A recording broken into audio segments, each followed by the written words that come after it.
हिंदुस्तानी फौज की राष्ट्रीय राइफल्स के बैनर तले लाम राष्ट्रीय राइफल्स बटालियन की तरफ से आज सरहदी इलाका शहीदगढ़ किला दरहाल में एक वेटरन्स डे रैली को मुनक्किद किया गया, जिसमें इस इलाका के सैकड़ों की तादाद में आर्मी वेटरन्स व वार विडोज ने शमूलियत की।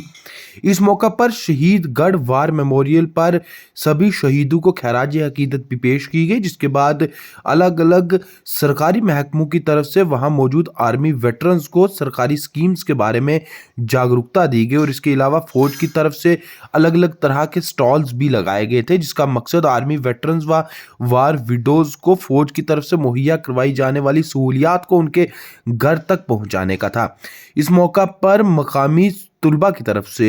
कल्चरल प्रोग्राम्स को भी पेश किया गया।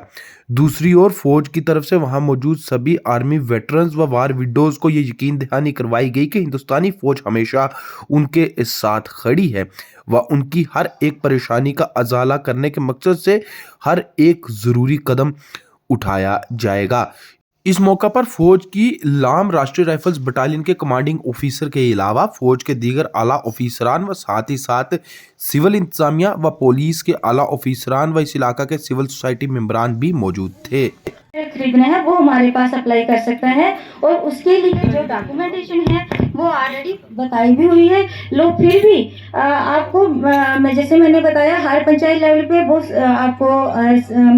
मतलब सहूलियतें हैं, आप कांटेक्ट करके या ग्राम सभा जब होती है उसमें बता दें किस किस को जरूरत है, तो फिर हम उस तरीके से आपके वो फॉर्म मेज की थ्रेशिंग कैसे करनी है वो नहीं कर सकता है, उसके पास पैसे देने के लिए, तो वो वहाँ पंचायत से उस मेज जो को मैं सलाम करता हूँ। आज ये वेटरन्स रैली, मैं तो ये मानता हूँ कि आप वेटरन्स नहीं हो हमारे लिए, आप एक वीर हो। आपको मैं वीरों की तरह देखता हूँ क्योंकि आप एक वीर हो, क्योंकि आपने आपकी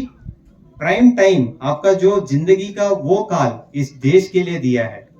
इसलिए आप एक वीर हो। आपके परिवार के लिए सबसे पहले आपका बेटा आपको एक वीर की तरह देखता है, इसलिए हमने ये एक रैली भी हमने एक वीर भूमि पे हमने ये आयोजित किया है। हम कहीं पे भी कर सकते थे, पर हमने सोचा कि नहीं, आपको वो सलाम देना पड़ेगा। आपको आपका सर्विसेज को हम रिकॉग्नाइज करते हैं, हम आपको कभी भूलते नहीं है, ये हमेशा याद रखिएगा। हम है क्योंकि आप हो, आप थे, आपने जो सर्विस किया हमारे लिए हम कभी भूलेंगे नहीं। और मैं उन वीरों को भी आज याद करना चाहता हूं जो लाइन ऑफ ड्यूटी में वो अपनी जान गंवाया और शहीद प्राप्त किए, उन सबको और उनके परिवार जो यहाँ पे उपस्थित उन वीर माओं को और उन वीर नारियों को मैं सलाम करता हूँ। और आज के प्रोग्राम के जितने भी लोगों को बुला के एक अवेयर किया गया कि एक्स-सर्विसमैन होने वास्ते क्या क्या सहूलत हैं और बाकी जिम्मेदारों बैंक तो या एजुकेटेड लोगों कोई किस तरह इन्होंने कोई इन्होंने को जो इनकम सोर्स जरे हैं बनाए जाते हैं और उन्होंने बारे लोगों को अवेयर किया है।